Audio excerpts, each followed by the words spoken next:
Let's talk now, though, about defence and defence of the realm, because it's a big story, of course, coming up because of the big summit that's happening over in Ukraine today. It's the third anniversary of the Russian invasion of Ukraine. We're going to talk now to Mark Francois, who is the Shadow Defence Minister, of course, here in the UK.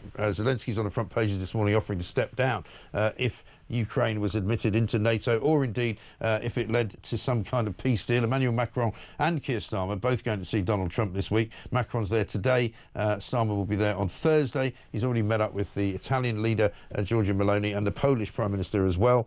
We've got a new government in Germany. Internationally speaking, we are at a bit of a crossroads. Let's find out what Mark makes of it all. Mark, a very good morning to you. Good morning, Mike. Good to talk to you. I mean, we are, and I know people use this term a lot, but we are in quite dangerous times, aren't we? Because it all seems as though there's an awful lot of things sort of dancing on the lip of a volcano here. I think you're right.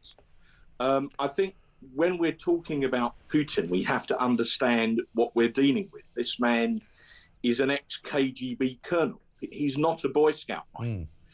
And he said a few years ago that he described the collapse of the old Soviet Union as, quote, the greatest geopolitical disaster in the 20th century. And he is on a mission to try and recreate something akin to that as a sort of greater Russia. And bluntly, if we don't stop him in Ukraine with our Ukrainian allies, we'll have to stop him in the Baltic states. And if we don't stop him there, we'll have to stop him in Poland. And by then you're into something that looks pretty much like World War III. So yes, these are dangerous times, and we do need to increase our defence spending as a result. Yes, and what would your figure be? I mean, what's the Conservative Party's figure on that? Because Keir Starmer's being urged to go to 3%.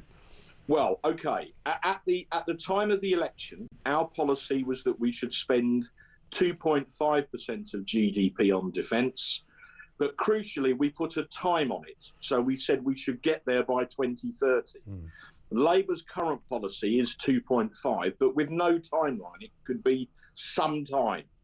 And until you put a timing on it, you can't draw the line, you can't do a graph, you don't actually know how much money you've got to spend. So that's why we've been pressing Labour so hard to publish the Strategic Defence Review, which they've been doing for months now, and to put a timeline. Just so your viewers and listeners know, the review team, led by Lord Robertson, former Secretary of NATO, highly respected, they put their review conclusions into Number 10 before Christmas. Yeah.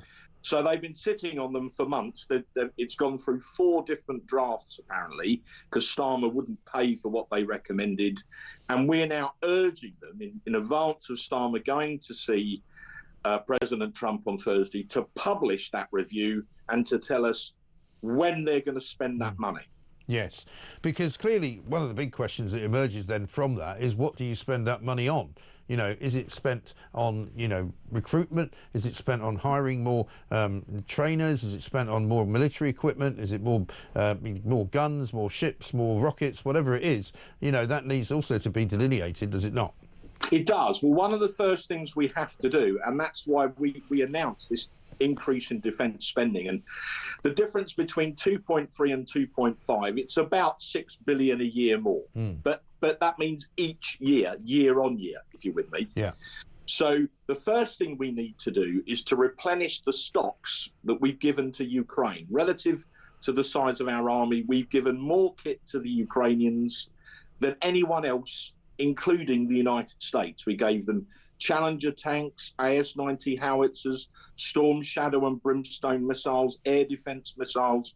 We've been and of course the famous NLAWs, the sort of 21st century bazooka that they used to defend Kyiv in the initial days of the invasion. Without those NLAWs and the British training for their troops, we train the Ukrainians how to do those anti-tank ambushes. The Russians would be having breakfast in Kyiv this morning. So very important to understand the sheer scale of what Britain has done to help the Ukrainians, because at the end of the day, they're fighting for us, for our values too. So we need to use that extra money to replenish all those stocks that we gave to Ukraine, and then we could use some of that extra money for extra growth in the armed forces as well. And presumably, at some point or other, we'd be better off building up our own armed forces rather than spending all that money in Ukraine.